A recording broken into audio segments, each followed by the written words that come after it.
Growing up, my brother Jake could do no wrong. At first, I tried to convince myself that I was imagining things. Maybe I was just more independent. Maybe he needed more attention. But as the years passed, it became impossible to ignore. Jake got a B on a test. That called for a family dinner to celebrate. Landed a part-time job at a coffee shop. They bought him a brand new laptop. Meanwhile, I had to work twice as hard for half the recognition. When I earned a full-ride scholarship to college, all I got was a dismissive "that's nice" honey before they went back to discussing Jake's weekend plans. When I landed a job in my field straight out of college, nothing. I thought that maybe, just maybe, things would change once we were adults. But no. If anything, the favoritism got worse. Then came last weekend. Out of nowhere, my parents called me. My mom's voice was extra sweet, something I should have taken as a warning. "We're having a little family celebration this Saturday," she said. "It would mean a lot if you could come." That alone should have been a red flag. They never invited me to anything unless it was about Jake. But against my better judgment, I stayed hopeful. Maybe, for once, this was about me too. Like an idiot, I said yes. When I arrived at the restaurant, I immediately knew something was off.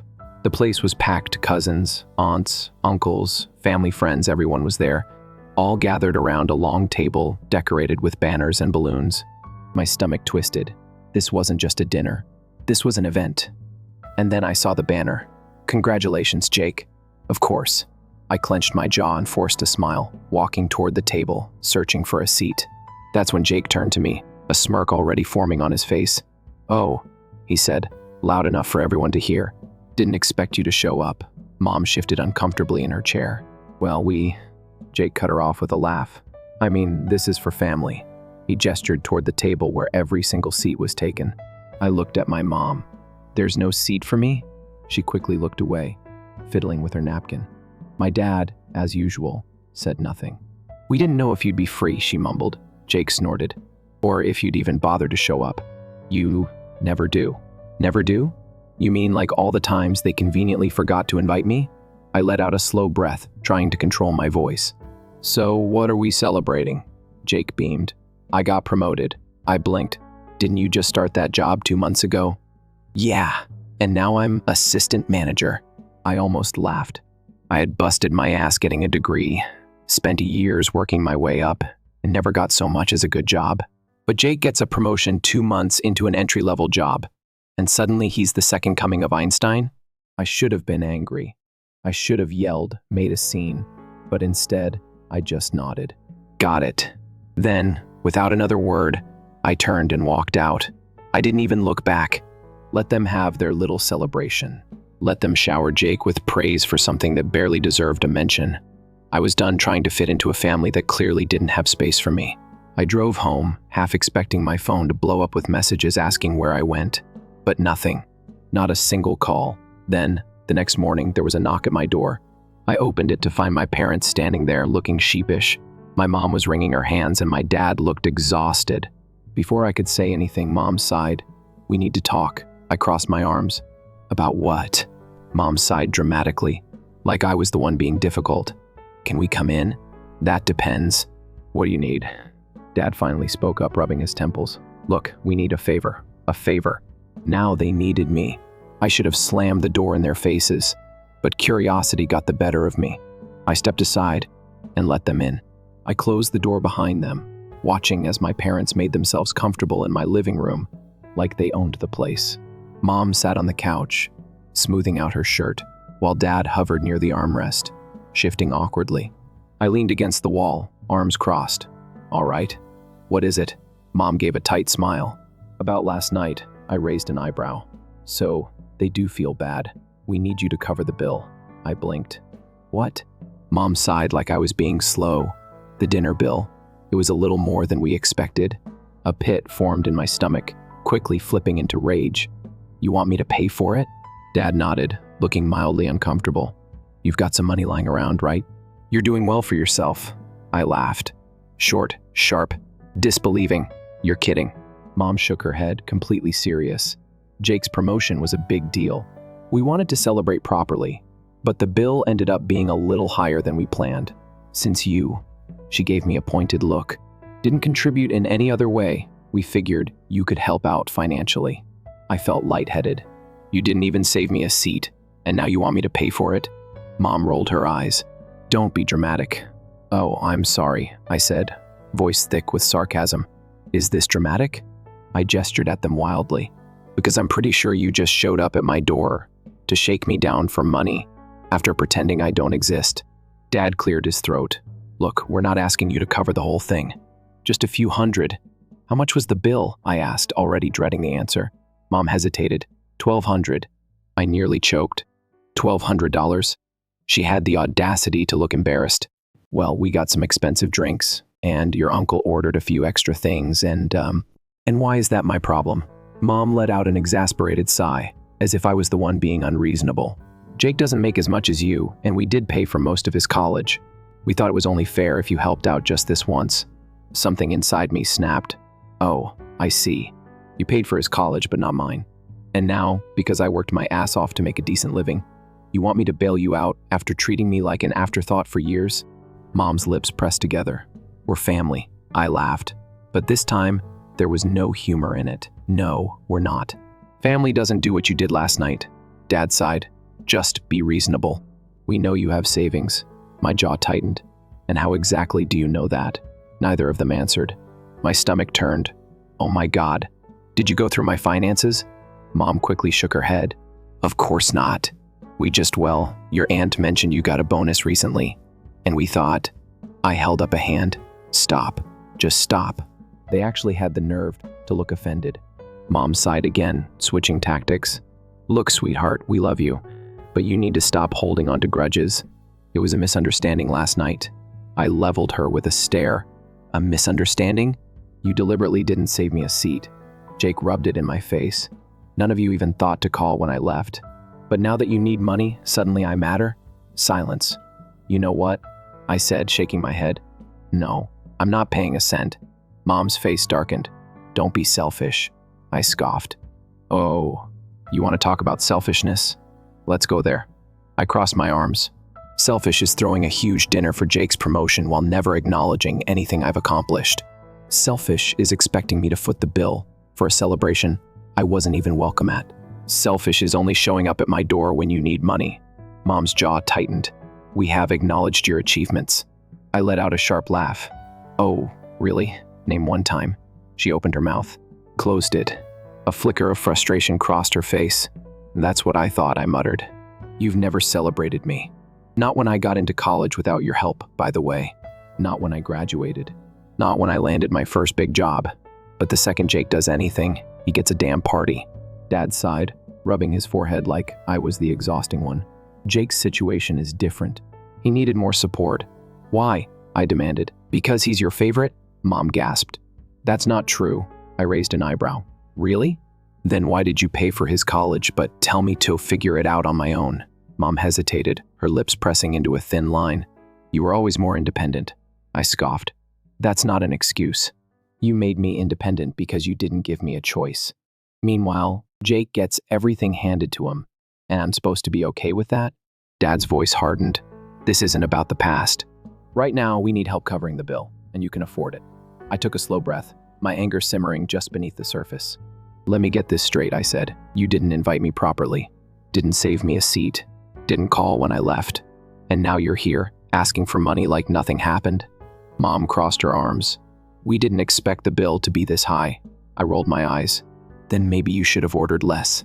She huffed. Stop being petty. You know we do the same for you. I barked out a laugh. That's funny, because you haven't. Not once. When I was struggling in college, did you offer to cover my rent? No. When I was eating instant noodles for weeks, did you help me out? No. But the moment Jake wants to celebrate, suddenly the budget doesn't matter. Dad's face darkened. We are your parents. You owe us some respect. That word owe made my blood boil. I straightened. My voice was steady. No, I don't. Respect is earned. And after last night, you've lost whatever little I had left for you. Mom looked genuinely stunned, like it had never occurred to her that I might say no. Dad let out a frustrated sigh. Fine.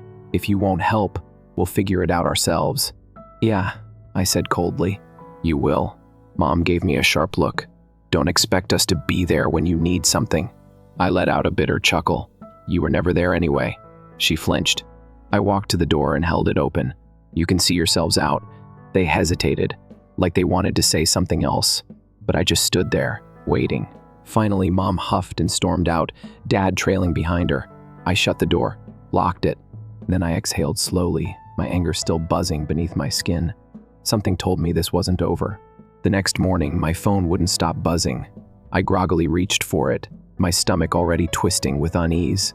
The notifications were piling up: missed calls, texts, even social media alerts. I unlocked my phone, and the first thing I saw was a public post from my mother. It started off deceptively sweet, like she was just a heartbroken mother trying to make sense of the cruelty in the world. It pains me to write this, but sometimes as parents, we have to face the heartbreaking truth that no matter how much love we give, some children will turn their backs on family. My blood ran cold. I kept reading. Last night we celebrated a huge milestone for our son, Jake. It was supposed to be a joyful occasion, a time for family to come together. But unfortunately, not everyone could share in our happiness. Our other child, let's call them X, showed up uninvited, made a huge scene, and stormed out when they realized the world didn't revolve around them.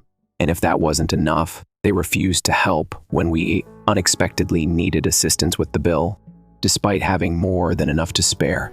I'm absolutely devastated that someone we raised with love could be so heartless, putting money above family. If anyone has advice on how to deal with an ungrateful child, I'd appreciate it. I felt like I'd been punched in the gut. This wasn't just a manipulative guilt trip. This was a full-on smear campaign. My own mother had just thrown me to the wolves. My pulse pounded as I scrolled through the comments, already knowing what I'd find. "Oh my God, I can't believe X would do this. After everything you've done for them? Some people don't deserve good parents. You guys did your best. That's heartbreaking. Stay strong. You and Jake deserve better." And of course, right in the middle of it all, Jake had chimed in. "She's always been like this. It's just getting worse. I feel so bad for Mom and Dad."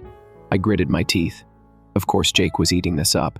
He had spent his entire life being the golden child, the one who could do no wrong. Now he had public proof that I was the selfish one, the villain in the family story. And the worst part, people were believing it. I checked my private messages. Sure enough, there were dozens of them. "Wow, I didn't expect this from you. That's so cold. You should be ashamed. How could you do this to your parents?" People the first hadn't spoken to in years were suddenly coming out of the woodwork to judge me based on a one-sided, twisted version of events. My hands shook as I gripped my phone. I wanted to scream, to expose everything: the favoritism, the years of neglect, the truth about what really happened that night. But I knew how this worked. No matter what I said, they would be the victims. If I lashed out, it would prove their point that I was cruel and ungrateful. If I defended myself, they'd call me dramatic and tell me to let it go. I forced myself to breathe. This wasn't just a petty family argument anymore. I had a choice. I could sit here and let them destroy my reputation, let them paint me as some heartless monster, or I could fight back, but I wouldn't fight the way they wanted me to. I wouldn't get into a screaming match in the comments. I wouldn't beg people to see my side. No, I would make them regret ever pulling this stunt. I opened my social media, took a deep breath, and started typing. Since my family has decided to publicly lie about me, I think it's only fair that I set the record straight. I wasn't going to say anything, but after waking up to dozens of messages calling me selfish, I realized something: I'm done protecting people who would rather throw me under the bus than take accountability for their own actions. So let's talk about what really happened. I was invited to my brother's celebration under the assumption that I was actually welcome. When I arrived, I was told there wasn't a seat for me. My brother, who has always been treated like royalty while my accomplishments were ignored, made it clear that I wasn't considered immediate family. So I left. No yelling, no scene. I just walked out. Then, hours later, my parents showed up at my door not to apologize, not to explain, but to ask me to pay for their bill. That's right. The same people who didn't think I was worthy of a seat at the table thought I should pick up the check. And when I refused, suddenly I was the villain. Suddenly, I was selfish and heartless. I wasn't the one who made a huge scene. That was them. I wasn't the one who decided to put money over family. That was them when they tried to use me as their personal ATM. And now, instead of dealing with the truth, they've resorted to publicly smearing my name because they know they're in the wrong. But here's the thing, I don't care anymore. I've spent years hoping for their approval, years working hard, achieving things that they barely acknowledged, while my brother got celebrated for the bare minimum. I've let it slide when they made me feel like an outsider in my own family, when they dismissed my feelings, when they prioritized my brother time and time again. But this was the final straw. So let me be absolutely clear, I am done. I don't want an apology. I don't want to talk it out. I don't want anything to do with people who only see me as a financial safety net and an emotional punching bag. From this moment forward, they are no longer my problem. And before anyone says, but they're your family, no. Family doesn't treat you like this. I read over the post one last time, making sure there was no unnecessary emotion clouding my words. It was firm, it was factual, and most importantly, it was final. I hit post, and within minutes, everything exploded. People who had known my family for years started reaching out, saying they weren't surprised. Some even shared their own stories about my parents' favoritism and entitlement. Jake, of course, tried to double down. Wow, she's really making this all about her. Not surprised. But it was too late. The truth was out, and my parents, they went silent. No apology, no response. Just gone. And honestly, for the first time in my life, I didn't care. The silence didn't last long. For a brief moment, I thought maybe they'd finally gotten the message. That maybe, just maybe, they'd slink away and let me live my life in peace. But, of course, I underestimated them. Because the next morning, my phone lit up again. Not from my parents, not from Jake, but from relatives I barely even spoke to. Aunt Linda, this is breaking your mother's heart. You need to apologize. Uncle Gary, whatever happened to family first? Cousin Mark, wow. Couldn't even help out with the bill? Kinda messed up. I exhaled slowly, forcing myself to stay calm. It was so predictable. My parents had clearly gone into full damage control mode, reaching out to extended family, spinning their version of events. I decided to ignore the messages until my grandmother called. Unlike the others, Grandma had always been kind to me. She never played favorites, never treated me like an afterthought. And the second I picked up the call, I knew she was upset. "Honey," she said, her voice gentle. "What's going on?" "Your mother called me crying." I clenched my jaw. "Of course she did. What exactly did she tell you?" I asked. Grandma sighed. "That you embarrassed the family. That you stormed out of dinner because you were jealous of Jake. And that when they turned to you for help, you refused out of spite." I let out a sharp, humorless laugh. "Wow, that's creative. Is it true?" I took a deep breath. "No, Grandma. That's not what happened." And for the next few minutes, I told her everything. The lack of a seat, the smug way Jake rubbed it in, the fact that no one even noticed when I left. And then, of course, the kicker, them showing up at my door the next day, asking me to pay for their $1, $200 bill. By the time I finished, there was nothing but silence on the other end. Then, finally, she sighed. "Oh, honey, I'm so sorry." I swallowed the lump in my throat. I'm tired, Grandma. Tired of being treated like I don't matter unless they need something from me." She was quiet for a moment. Then, in a voice softer than before, she said, "I knew they favored Jake, but I didn't realize it was this bad." I squeezed my eyes shut. It was always like this. They just got better at hiding it. She sighed again. "I wish I could say I was surprised, but your mother was the same way when we were younger." That caught me off guard. "Wait, what?" "Oh, yes," she said. "Always had to be the center of attention. Always expected to be taken care of. And when things didn't go her way, she played the victim." I blinked. "So, she's always been like this?" Grandma made a sad little noise. "People don't change unless they want to." Something about those words hit me hard. Because she was right. For years, I had been waiting for my parents to change, waiting for them to wake up one day and finally see me, to finally appreciate me the way they did Jake. But they never would. Because they didn't want to. They liked things the way they were. And that was the moment I knew I wasn't waiting anymore. I wasn't going to keep begging for love that was never going to come. Grandma cleared her throat. "Listen to me, sweetheart. You don't owe them anything. Not an apology, not an explanation, and certainly not your money." I let out a shaky breath. So, what do I do?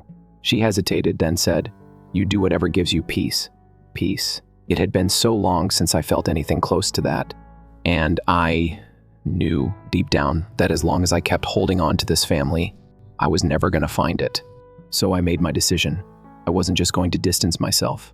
I was going to cut them off completely. No contact, no second chances, nothing. I ended the call with Grandma, feeling lighter than I had in years. Then, I did something I never thought I'd do. I blocked my parents' numbers, then Jake's, then every single relative who had messaged me to take their side. No warning, no explanation, just gone. And for the first time in my life, I felt free. But, of course, my family didn't take the hint, because later that night, there was a loud banging at my front door. I froze. My heart pounded as I slowly walked over. I had a horrible feeling I already knew who it was. I peeked through the peephole, and sure enough, it was my mother.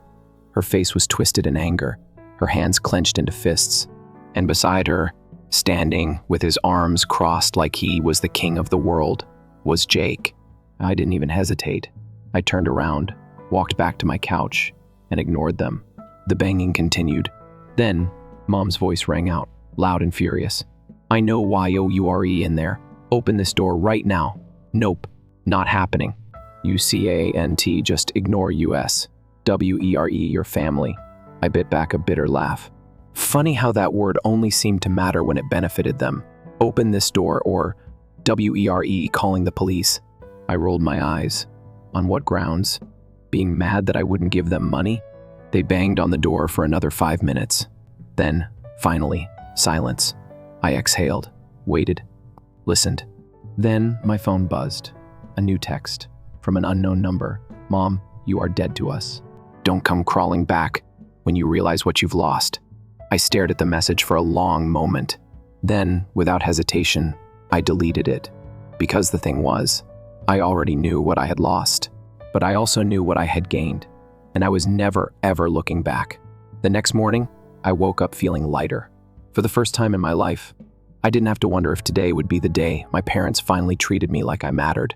I didn't have to sit around, waiting for scraps of affection that would never come. I was free. But of course, my family wasn't about to let me go that easily. Because barely an hour after I woke up, my phone lit up with a message. Not from my parents. Not from Jake. From my boss. "Boss, hey, can you come by my office when you get a chance? Just a quick chat." A chill ran down my spine. My family wouldn't. Would they? I got ready, my stomach twisting into knots the entire drive. The second I walked into my boss's office, I knew something was wrong. He wasn't angry, just uncomfortable. Like he wasn't sure how to say whatever he was about to say. "Everything okay?" I asked, trying to keep my voice steady. He sighed. "I got a call from your mother this morning." I knew it. "She said she was concerned about your behavior," he continued. "She claimed you've been acting unstable and might need some time off." I laughed. Actually laughed. "That's funny," I said, "because I haven't spoken to her in days." My boss gave me a long look. I figured as much. "That's why I wanted to talk to you first." I exhaled, rubbing my temples. "I'm so sorry she dragged you into this. I cut contact with my family recently, and I guess they're not taking it well." He nodded slowly. "She also mentioned something about you refusing to help them financially?" My hands curled into fists. "She's trying to make me look bad," I said. "She doesn't like that I told her no, so now she's trying to punish me for it." My boss leaned forward. "Listen, I don't care what's going on with your family, that's your business. But I want you to know something." I swallowed hard. "What?" He smiled. "I don't believe a damn word she said." A breath I didn't realize I was holding escaped me. "You've been one of the hardest working people here," he continued. "Never had a single complaint about your attitude. Never gave me a reason to doubt you. Your mom?" She sounded off, desperate. I let out a shaky laugh. "That sounds about right." He leaned back in his chair. "I just wanted to give you a heads up. If she tries this again, I'll shut it down immediately." Relief flooded me. "Thank you. Seriously." He waved a hand. "Don't thank me. Just keep doing your job. And if your family keeps harassing you, maybe consider changing your number." That wasn't a bad idea. I left his office feeling a strange mix of emotions, anger, frustration, but also something else. Validation. For For so long, my parents had controlled the narrative. They twisted the truth, manipulated people into seeing me as the selfish, difficult one. But this time, it didn't work, and that terrified them. I took my boss's advice that night. New number, new email, new privacy settings on everything. I wasn't just cutting them off. I was making it impossible for them to reach me. For the first time in my life, I had the power, and I refused to give it back. But just when I thought they had finally given up, something else happened. Something I never expected. A letter showed up at my door. Not a text, not a voicemail, a handwritten letter. I stared at it for a long moment, debating whether I should even open it. Then, curiosity won. I unfolded the paper, my heart pounding as I read the first line. "Dear, my name. We just want to talk." I clenched my jaw. Of course they do. This has gone on long enough. We never meant to hurt you, and we don't understand why you're acting like this. We are still your family, and family forgives. I scoffed. We raised you, we took care of you, and we did our best. But you have always been so ungrateful, always looking for reasons to be angry at us. We've had enough of your attitude, and quite frankly, it's embarrassing. My grip on the letter tightened. Jake is very upset about all of this. He's your brother, and he loves you, even if you refuse to see it. He doesn't deserve this kind of treatment from you. I let out a bitter laugh. But since you seem determined to throw us away, we just want to leave you with one final message. We hope you realize what you've done before it's too late. Because when you finally come crawling back, don't expect us to be waiting for you. Goodbye. My hands trembled as I finished reading. I don't know what I expected. Maybe some hint of remorse. Some tiny sliver of acknowledgement for how they had treated me. But no, just more manipulation, more guilt-tripping, more gaslighting. And that was it. That was the moment I felt the last bit of hope I had for them die. Because I finally understood. They didn't miss me. They missed control. They missed having someone they could use. Someone they could guilt into doing whatever they wanted. But I wasn't that person anymore.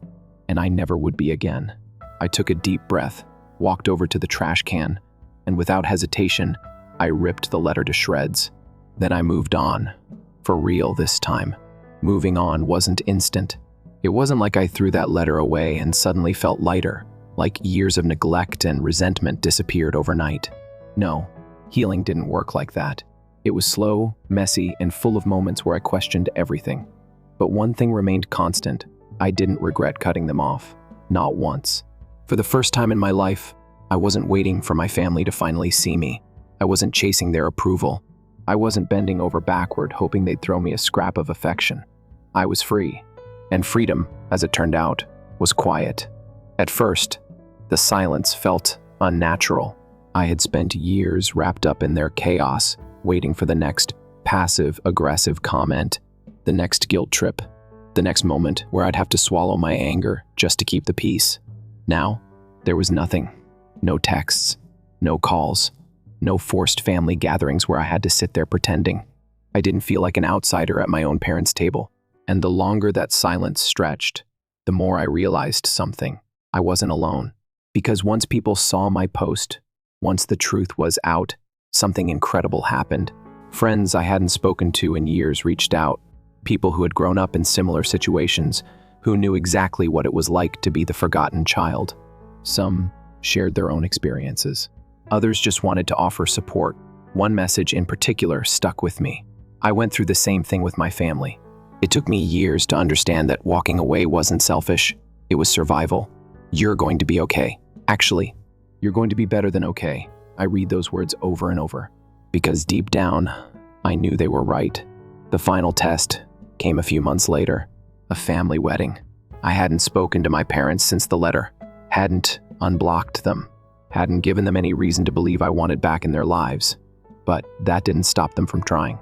A text from an unknown number. "Mom, your cousin's wedding is next weekend. You need to be there. Don't make this about you." I stared at the message for a long moment. Not an invitation, not a request, a command. Like nothing had happened. Like they hadn't tried to ruin my reputation. Like they hadn't shown up at my door demanding money.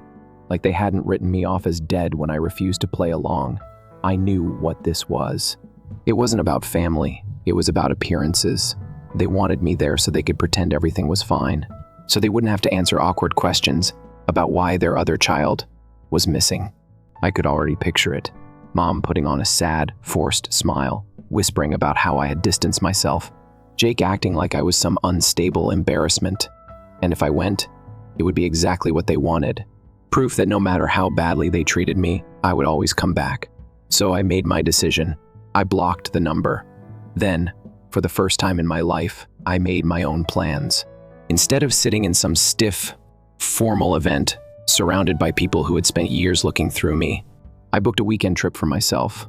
I went somewhere new, somewhere peaceful. And while my family was busy pretending I didn't exist, I sat on a quiet beach, the sun on my skin, the waves in my ears, and felt something I had never felt around them: peace. Not the forced kind, where I had to swallow my feelings just to keep the family together. Real peace. The kind that settles deep in your bones, the kind that tells you, this is what it feels like to be free. And in that moment, I knew I wasn't missing out on anything. They were, because I was finally living a life that was mine. And I was never looking back. Story 2. I'm Alex. And I never imagined that I would be the kind to distance myself from my own parents.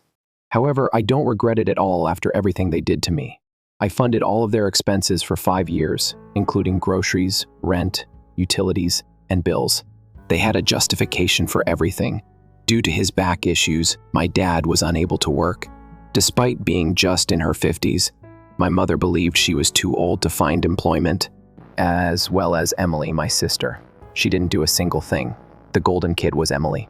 My parents would defend her like she was walking on water, even if she crashed her car, accrued debt, and dropped out of school.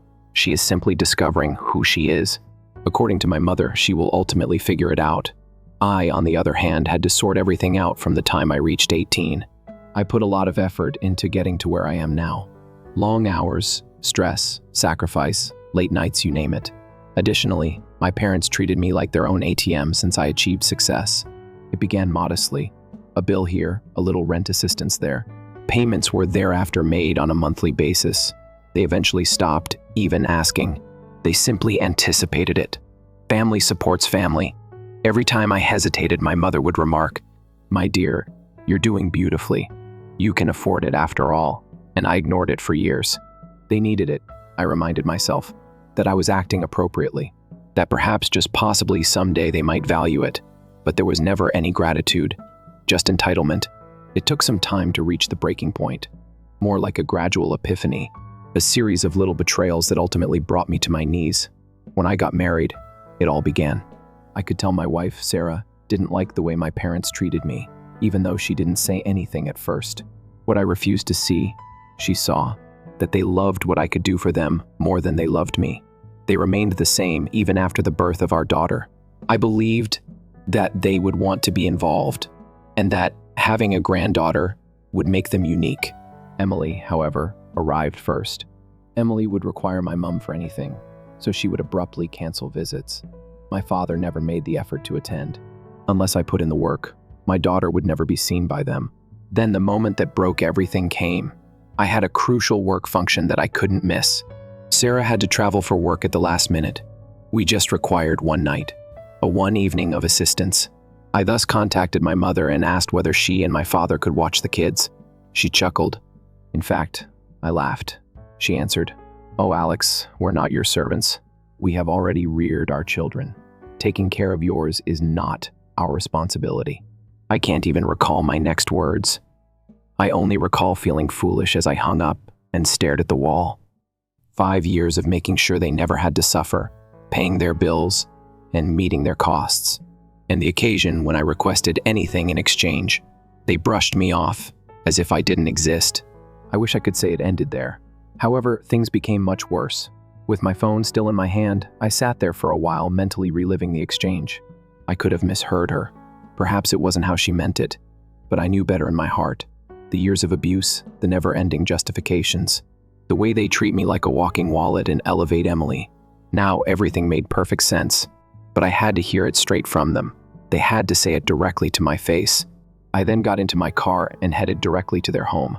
Despite the short journey, my mind was racing the whole time. Even what I was going to say was uncertain to me. I wasn't the type of person who yelled or screamed, but I sensed something that I had suppressed for years rising to the surface. My hands were trembling by the time I got into their driveway. I inhaled deeply, exited the vehicle, and knocked on the door. No response. I knocked again, more forcefully. Then I heard voices coming from within. My dad appeared surprised to see me when the door opened. Alex. He spoke as if I were an unexpected visitor from a stranger. Small talk didn't even occur to me. I pushed past him and entered the house, saying, "I just want to make sure I heard Mum correctly. Since you are not my servants, you are not allowed to watch my daughter for a single night." Despite sitting on the couch, my mother didn't appear to be feeling guilty. She appeared, if anything, irritated. "Why are you taking this so personally, Alex?" Something came from the other room before I could reply. A tiny voice, a laugh. I noticed it when I turned my head towards the hallway. Emily's children. Emily's children were being watched by my parents. My heart fell. My mother instantly went into damage control mode after noticing the expression on my face. "This isn't the same, Alex, honey. Distinct." My voice was eerily calm. "Explain to me how this is different." My dad, who never had much of a spine, sighed and rubbed his temples. "Your sister had a really bad headache. She just needed a little rest." I stared at him in disbelief. "A headache," I repeated. "She has a headache. So you drop everything to watch your kids? But when I, the one who's been paying your bills for years, ask you to babysit for one night, suddenly you raised your kids already." My mom rolled her eyes as if I was being dramatic. "Alex, it's not like that. Your sister Emily gets everything handed to her." I snapped. "And I get used." My mom's face hardened. "That's not fair. We appreciate everything you do for us." I let out a cold, humorless laugh. "Really? Because it sure as hell doesn't feel like it." Emily immediately arrived in the hallway, wiping her eyes like she just woke up from a nap. "Ugh, what is all this yelling?" she whined. Then she spotted me and moaned, "Oh my God, are you genuinely having a tantrum right now?" I turned to her, my jaw tightened. "You're unbelievable." She folded her arms, grinning. "You act like paying a few bills makes you a saint. Maybe if you weren't so uptight, Mom and Dad wouldn't have to select favorites." Something inside me cracked.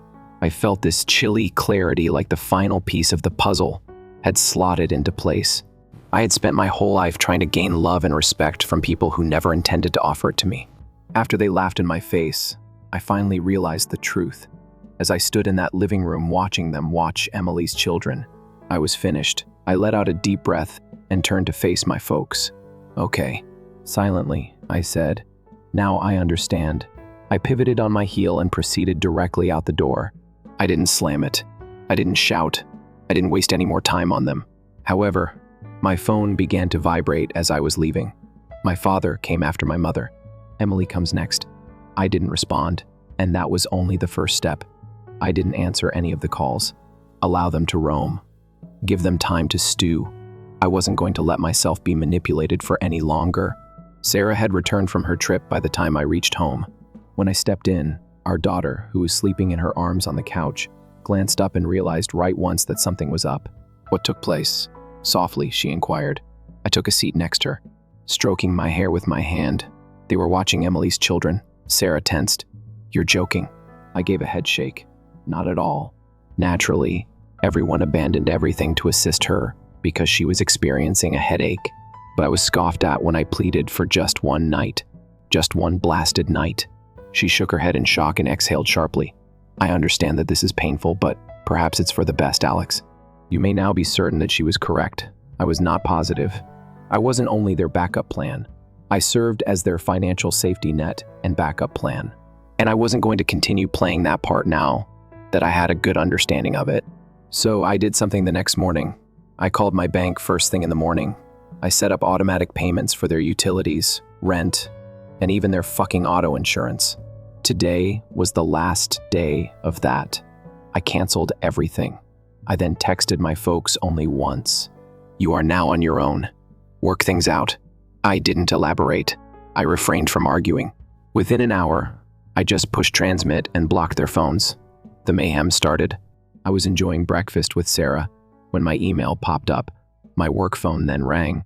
Sarah's phone came next. They persisted even after I blocked them. I let out a sigh. I'm opening my mom's email. Subject: "Are you serious?" The message was just what I had anticipated. Alex, I'm not sure what's bothering you, but this is absurd. Family members help one another. You cannot simply cut us off in this manner. We need to pay our expenses. Your sister is having difficulties, and your father is not doing well.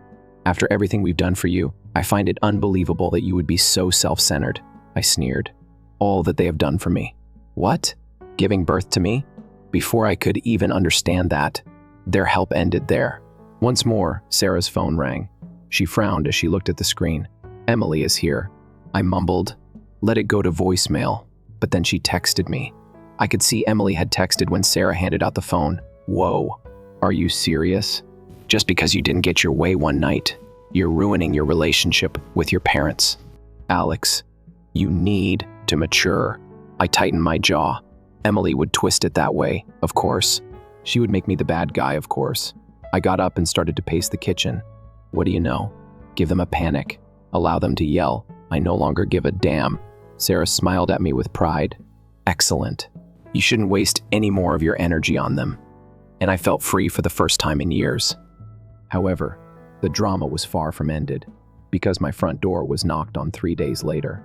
I nearly burst out laughing when I sifted through the folks. My parents were there, and they were in tears. My stomach twisted as I gazed through the peephole for a long time. They were there. My parents, looking very miserable, are standing outside my house. My father was standing next to her, massaging his temples as if this were some great hardship, while my mother was crying uncontrollably. I nearly felt horrible about it. Nearly. Then I recalled all the times they had taken advantage of me, all the bills I had paid, and all the sacrifices I had made while Emily sat back doing nothing, but yet receiving royal treatment. I recalled my mother laughing as she brushed me off as if I were a fool for even requesting their babysitting services. I inhaled deeply as the heat in my chest rose.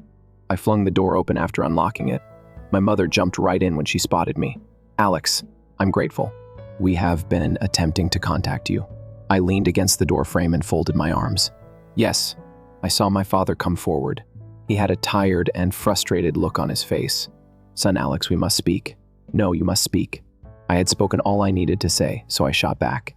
As if I had just stabbed her, my mother gripped her chest tightly. How could you be so callous? We are related. I laughed sharply and without humor. Well, we're family now. Funny, since you were there for me when I needed you. One night when I needed it. You laughed in my face. Just one. On the other hand, Emily's mom's face is contorted into an unpleasant grimace when she gets a headache. It's unfair. Unfair. I raised my voice. The fact that I paid your expenses for 5 years while Emily did nothing at all is unfair. It's unfair that after I go above and beyond to assist you, you treat me like an afterthought while she gets to be the golden kid. I realize the truth now, but you may sit here and weep all you want.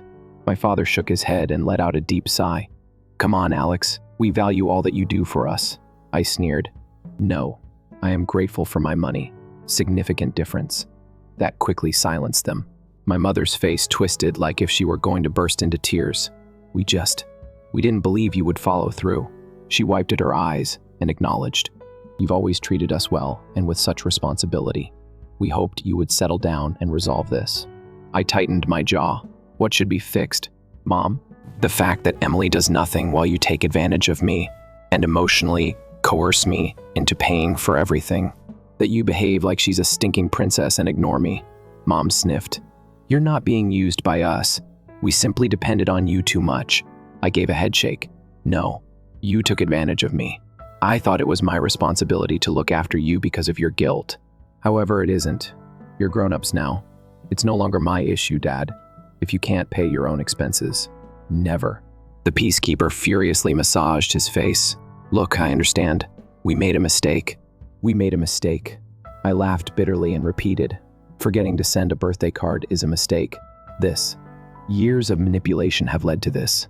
This is when I realized that you only ever showed me kindness when I was helpful to you. Desperately, my mother shook her head. That is untrue. You are loved by us. No, I abruptly interrupted her. I do things for you that you adore. There is a distinction. Quiet. They truly appeared to be unable to speak for the first time in my life. My mother, however, did what she did best, just at the proper moment. She changed the course of events. Anger replaced her despair. All of a sudden, I was once more the bad guy. She said, "Alex, you are being so cruel. Are you aware of the harm you are causing to this family? We're having trouble. Our heads are barely above the water, and you're having a fit over babysitting rather than assisting your own people." I clenched my jaw. "No, I'm speaking out for myself at last."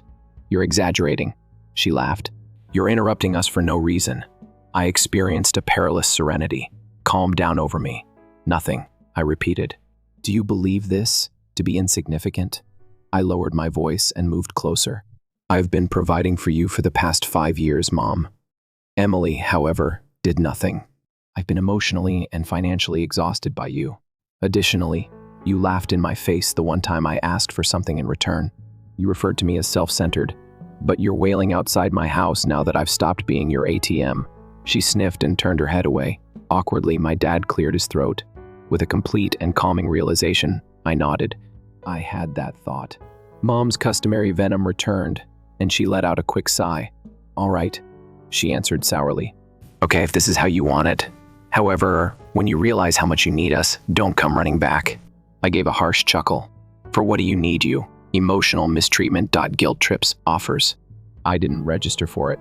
"Yes, I believe I will pass." Dad's face gets rubbed by his side. "Hurry up, Alex. Let's avoid making things worse. All we need is a little assistance." I pivoted and pointed to their vehicle parked in my driveway. "Then perhaps you ought to go ask Emily." "Oh, hold on. She has never been helpful, has she?" Once more, silence. I was correct, and they both knew it. I steadied myself by taking a big breath. "I'm finished. At this moment, that is. No more favors, no more money. You work things out on your own, like I had to."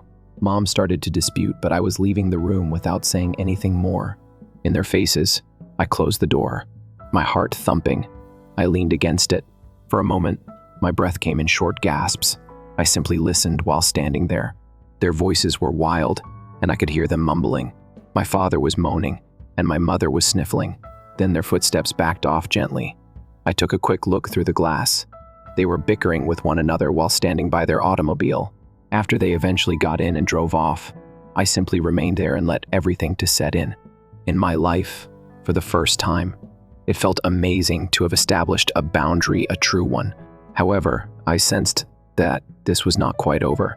My phone was vibrating wildly when I woke up the next morning. I initially assumed it was simply another work alert, but as soon as I opened my screen, I was inundated with missed calls, texts, messages, and even Facebook tags.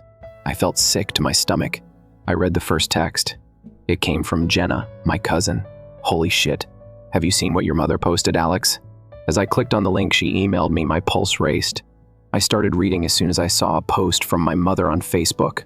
I balled my hands into fists. I hate to tell you this, but sometimes the ones you care about the most abandon you. My own daughter. Indeed, in our moment of need, the person I nurtured, fed, clothed, and loved without conditions has deserted her family. She has concluded that we are no longer suitable for her, despite everything we have done for her. I never imagined that I would be treated as a burden by my own child, as if it were a piece of garbage to be disposed of. However, I suppose that money transforms people. Knowing that we have no one else to turn to, she is now left to struggle. She wishes her heart were as large as her money account. My breath came in harsh gasps as I gazed at the television. Even worse were the remarks. "Whoa. It's unbelievable that your daughter would harm you in that way. Some children just no longer value their parents. It's repulsive. You made a sacrifice for her after all. She ought to be embarrassed. She will be pursued by karma. Simply wait." My cheeks was burning as I kept scrolling. She had thoroughly misrepresented herself as the plight of a mother who was deserted by her self-centered daughter. Naturally, it was also being devoured by her Facebook friends, the majority of whom were distant cousins and nosy churchwomen who hardly knew me.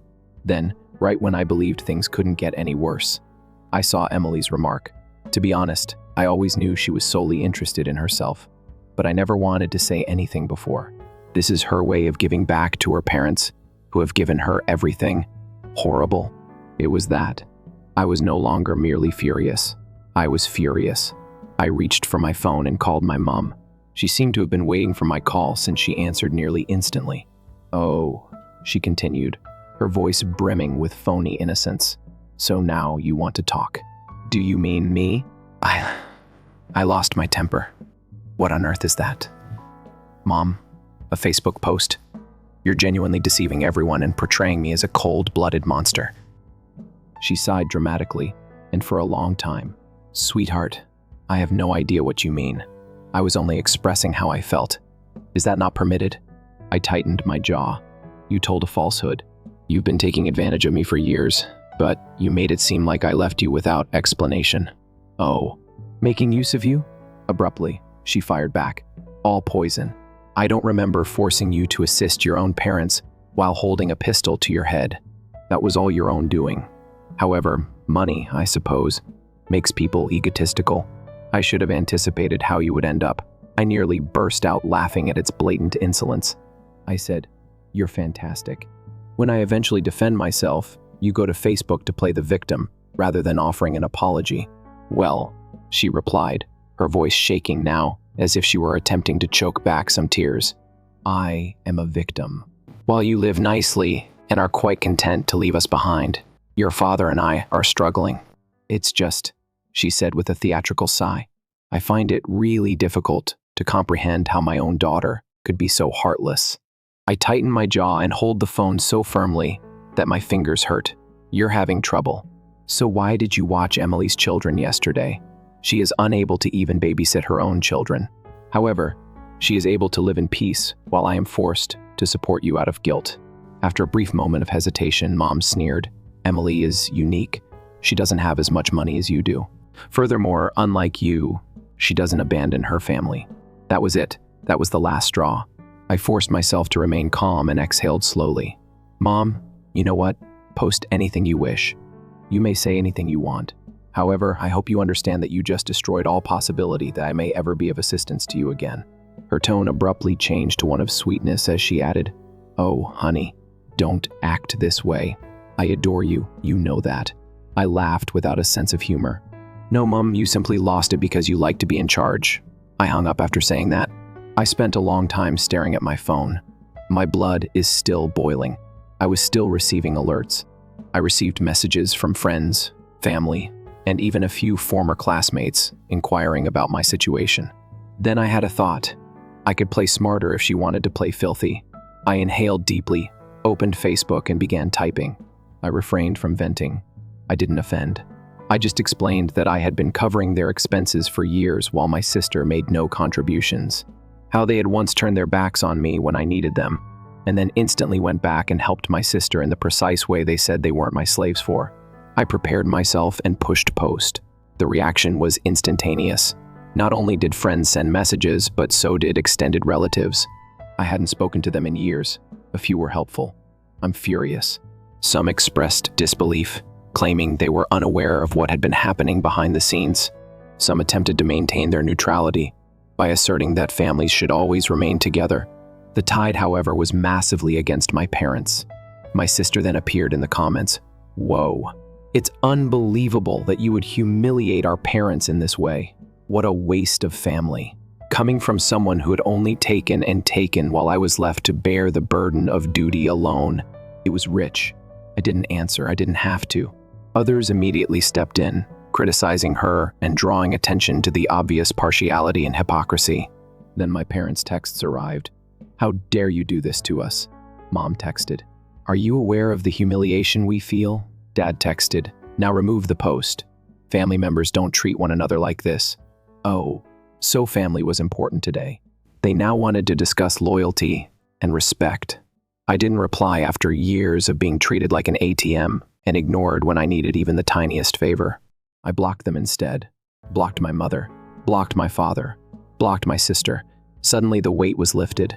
No more responsibility. No more guilt. I will never longer be tricked into thinking that I had to purchase love. I anticipated feeling depressed, perhaps even guilty, but all I could feel was calm as I sat with my kid in the quiet of my own house. I was free for the first time in my life. What are your thoughts? Did I make the correct decision? Story 3. I'm Emily, and I believed my parents loved me until a year ago. Or at least I believed that they treated me decently because they cared about me. In retrospect, I'm not sure if I was simply ignorant or if I had been ignoring the indicators my entire life, because I would have noticed them if I had been paying attention. Their favorite was always Jessica. Her pleasure was more essential than anybody else's, and she was the kid and the gold, the one who could do no wrong. And the afterthought was that it was expected of the younger sister to be understanding enough to accept being relegated to a lower position. For a long time, too, I was raised in the shadow of Jessica. She was able to get what she desired. I didn't even feel envious. This was simply the way things were, as I had discovered early on.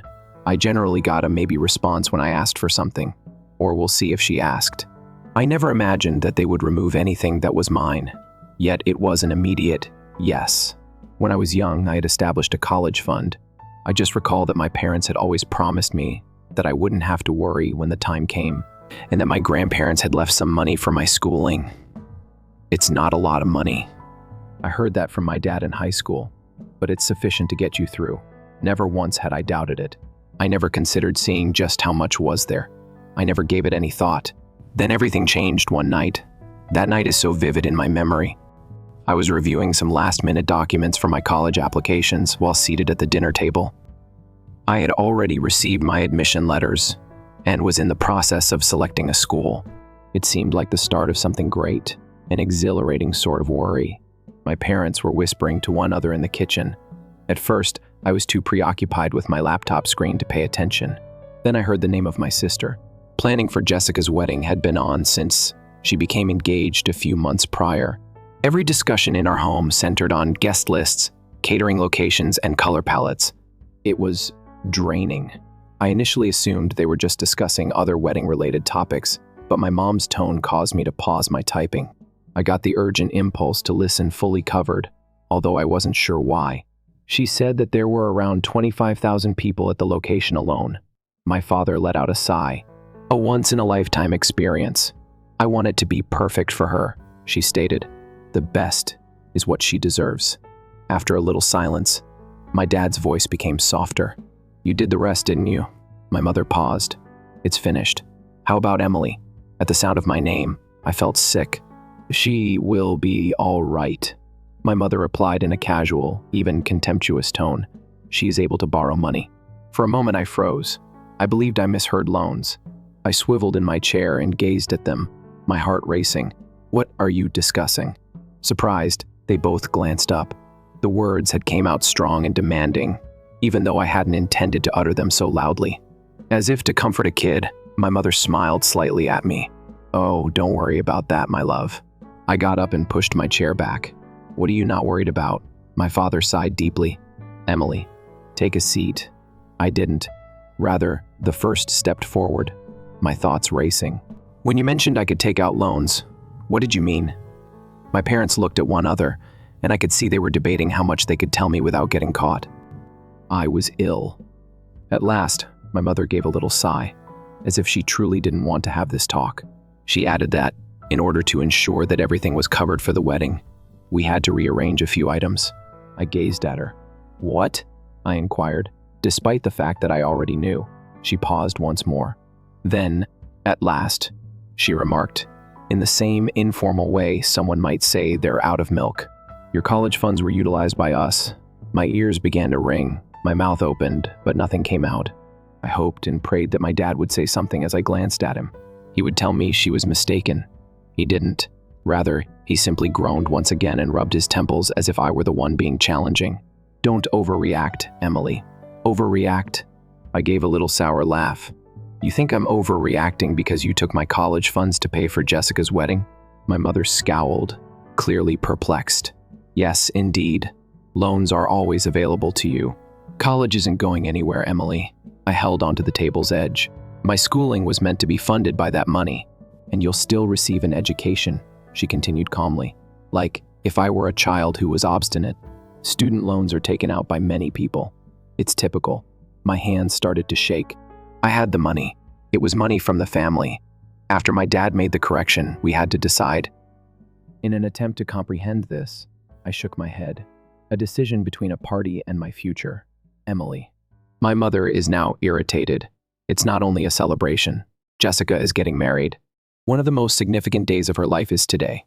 We couldn't just celebrate her in a mediocre way. I thought my life would be spent throwing up. Although Jessica was their favorite, I was unaware of this. There was more to this. This was their way of informing me unequivocally that her one day was more important than my entire future. Trying to maintain a steady voice, I swallowed. You didn't even inform me that we would sit down and give you an explanation. That made things better, according to my dad. We simply hadn't had time to do it yet. I tightened my jaw. Jessica hummed to herself as she entered the kitchen at that precise time. She paused upon seeing me, her gaze darting between our parents and myself. Oh, what's happening? The rage inside of me suddenly had a purpose when I turned to face her. You were aware? Did you not? My voice was dangerously quiet as I asked. Jessica blinked. Did you know what? However, they were paying for your wedding using money from my college fund. She paused for only a moment. She then gave a shrug. It was okay, according to Mom and Dad. They claimed you will be all right. I felt chilly all over. She didn't even give a damn. Jessica has always struck me as self-centered, but I never imagined her to be this self-centered. You never even considered asking me, I muttered. Didn't consider asking if I was comfortable with it. She scowled. Why are you taking this so personally, Emily? I chuckled. Since it's a huge thing, I genuinely laughed. I lost my temper. I needed that money for the future. And you simply, I made frantic gestures and raised my voice, accepted it. Jessica rolled her eyes. God, oh God, will this truly cause you to lose your temper? I experienced heartbreak. I glanced at my parents. And you truly don't mind this? My mother smiled at me, a little patronizingly. You'll comprehend when you're older, my love. I gazed at them, breathing irregularly as my chest rose and fell. I turned and left the room without saying anything else. I can't recall getting into my vehicle. I don't recall backing out of the driveway or inserting the key into the ignition. I just recall my hands shaking on the steering wheel and my blurry eyesight from trying to stop the tears. I didn't think while I drove. With every statement cutting deeper, my mind continued to relive the exchange. When you're older, you'll comprehend. What's that big of a deal to you? It was money from the family. For the first time in my life, I parked into an empty parking lot and simply sat there. I really felt isolated. Jessica had been picked by my parents once more, but this time, they had done more than merely favor her. They didn't even care enough to notify me that they had stolen something that should have been mine, something I had relied on. With a trembling breath, I lowered my head on the driving wheel. The money wasn't the only factor here. It concerned its meaning. I was not valued by them. My future was unimportant to them. Before they made their choice, they didn't even think I was significant enough to need a discussion. My phone finally exploded, but I'm not sure how long I sat there. I stared at the television after wiping my face. Jessica sent an SMS, really? Are you still angry? You're exaggerating. I gazed at the text. I then put my phone down and carefully turned it off. I needed to make a choice. I may return home. I might weep. I could plead with them to think again. However, I was aware that nothing would change. I may also accept the reality. I could let go of my expectation that they would be different. I could finally let go of my need for others to view me the way I've always desired. I may also leave. The choice wasn't simple, but I made a decision right then and there, sitting by myself in my car with the weight of treachery bearing down on me. I was going to look after my own needs. I didn't return home that evening. Rather, I went to the home of a buddy who had always supported me in ways that my own family had never done. She offered me a blanket and let me rest on her couch without asking many questions. I began my job search the next morning. I no longer intended to attend college, at least not immediately. I didn't have the money for it, and I most definitely wasn't going to incur debt, as my sister danced into a dream wedding that was paid for with the money that was meant to be my future. So I went to work. It started off as a simple coffee shop employment. Early shifts, long hours, feet that hurt. I was working for more than simply a paycheck, though. I had a reason for working. Each and every free time, I was gaining knowledge. I watched movies, took notes, and conducted research during the evenings. I discovered onto the realm of side gigs for internet businesses, passive income, and I felt hopeful for the first time. I launched a modest internet company.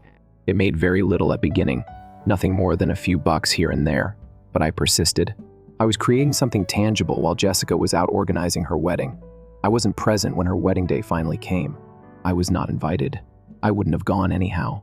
They never gave me a call to check on me. I never checked in with a message. To them, I seemed to have just vanished.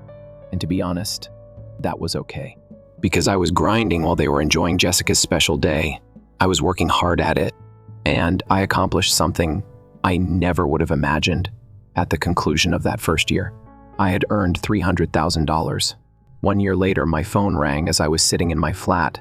I didn't recognize the number, but I felt compelled to respond. I raised it to my ear after pressing the button. "Hi there." A pause occurred. "Next, Emily." That voice seemed familiar to me. My mom was the one.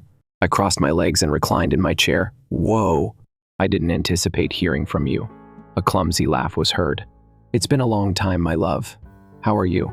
I grinned to myself. "Oh, just earning a livelihood, you know." One more pause.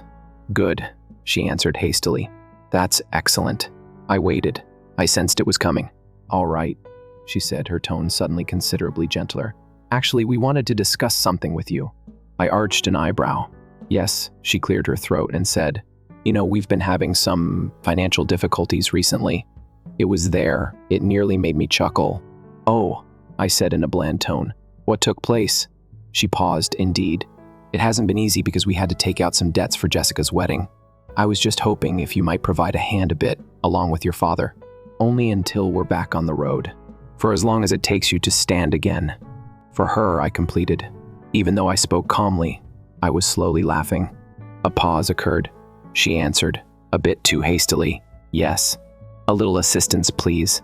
And as a family, you know." Family? It was strange for her to say the term. I twirled a pin between my fingers as I reclined in my chair. "Just curious," I answered in a light-hearted manner. "But why me?" One more pause. I could practically hear her mind working. "Well," she responded at last, "we are aware that you have been taking good care of yourself." To let them know they had been ignoring me for a year, I let that stand between us for a little while. No texts, no calls, not even a passing. "How are you?"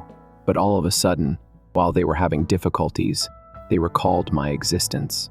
I had a vivid image of my parents wringing their hands and Jessica complaining about money. Then someone said, "Hold on a second. Emily has money now, doesn't she?" I wanted to chuckle. I cocked my head instead. My voice is still light. "You mentioned that I could always take out loans, right?" Quiet. I waited. My mother then laughed nervously. "Oh, that was different, my love, was it?" My voice was sharp now as I asked. "Yeah," she said, as though it were clear. "You were a child. You've had time to assess the situation." We simply pondered. "No," my patience was interrupted, reducing. "Didn't you think? Well, not about me." The tone of her voice changed, now a bit more forceful. "Don't be like this, Emily. Your parents are still us. This is how you pay us back for everything we've done for you?" I chuckled. In fact, I laughed. "All that you have done for me." "Incredulous," I repeated. "My college funds were stolen by you. You didn't even mention it to me. I needed to know, as if it were an afterthought. You didn't care about how it would affect me. You didn't even bother to check on me after I left. And now that you need money, I'm suddenly your daughter again." "That's not fair," she said sharply. "Fair?" I fired back. "Fair would have been giving me a choice. Fair would have been at least acknowledging what you did instead of brushing it off.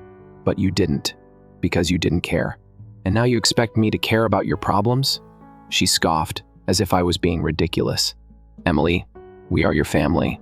We took care of you for years, gave you a roof over your head. And now, when we need you, you're just going to turn your back on us." There it was. The guilt trip. Classic. I let out a slow breath. "I don't know you anything."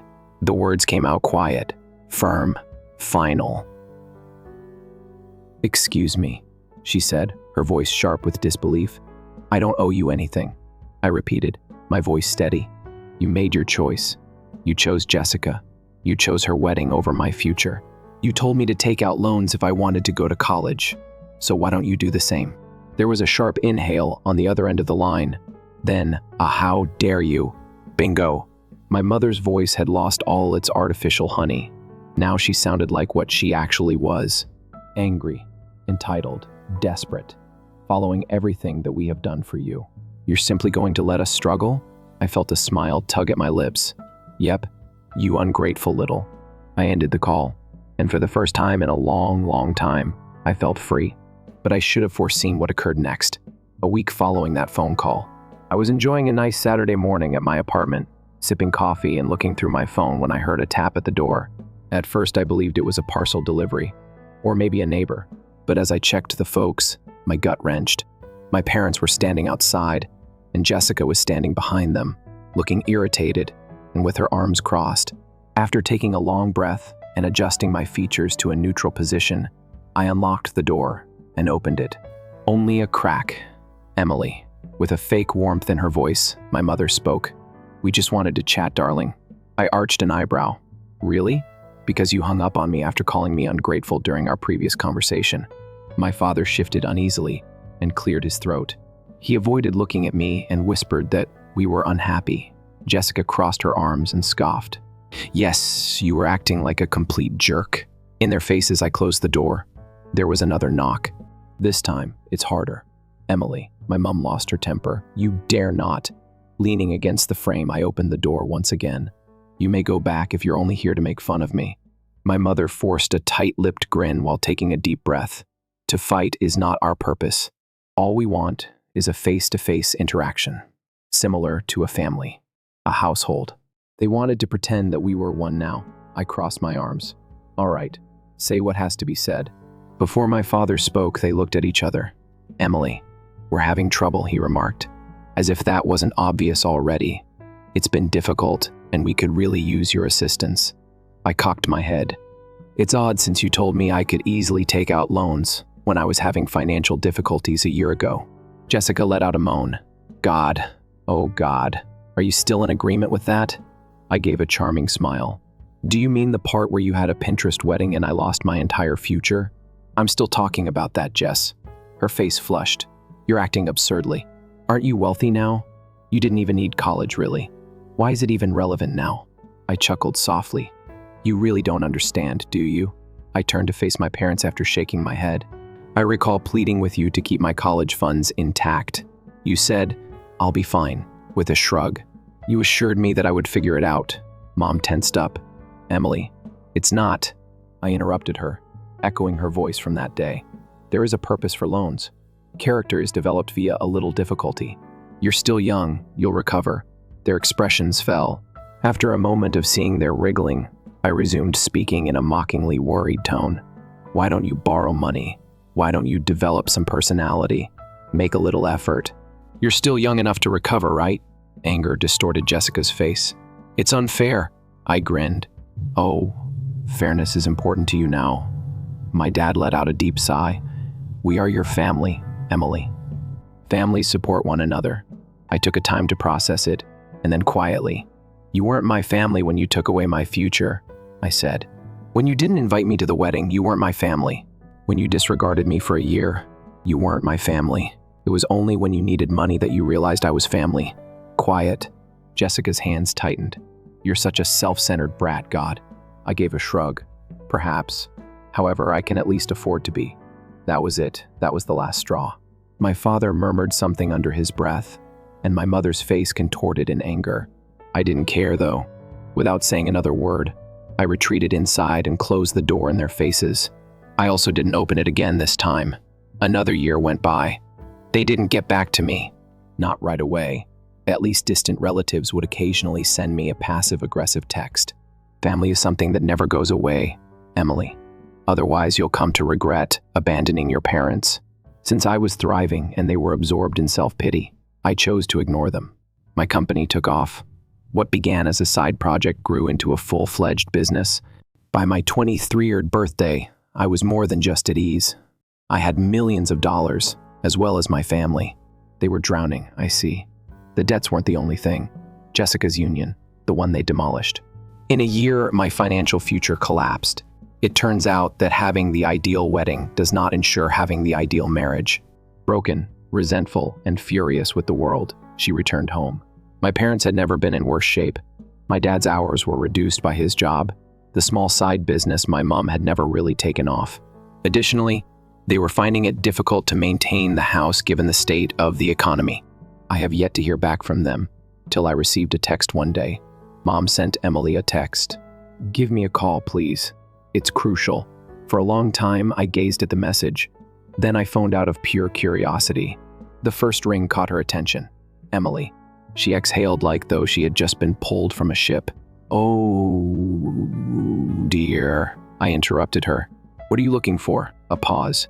Then the sob tale started. How they were behind on the mortgage. How the bills were stacking up. How the family was being torn apart by the stress. Then she called Emily for the true reason.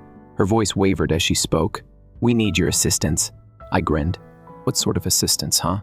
She paused, as if she was unsure whether to dance around it or state it directly. She swallowed her pride at last. "Financial assistance," she acknowledged. "Just something to help us stand again." It was so arrogant that I nearly burst out laughing. I twirled a pin between my fingers as I reclined in my chair. "So, let me clarify," I began carefully. "My future was stolen by you. I had to fight because of you. You advised me to just obtain loans. You want a payout now?" "That's not the case," she answered hastily. "Emily, we are related." "Oh, you mean how I was family when you didn't invite me to the wedding, or when you embezzled my education funds, or when you spent a year ignoring me?" Quiet. After letting it stretch for a while, I let out a loud sigh. "Well, Mom, there's a reason for loans," I said. She struggled a little to catch her breath. "It builds character," I said. "You're still young enough to recover, right?" She broke down in tears. I gave her permission. I'm not sure how we're going to handle it when she eventually stumbled out. I just answered, "You'll figure it out," with a smile. I hung up after that. Since then, I have not spoken to them. I sat there looking at the screen of my phone and wondered whether I was being mean. Tell me in the comments below.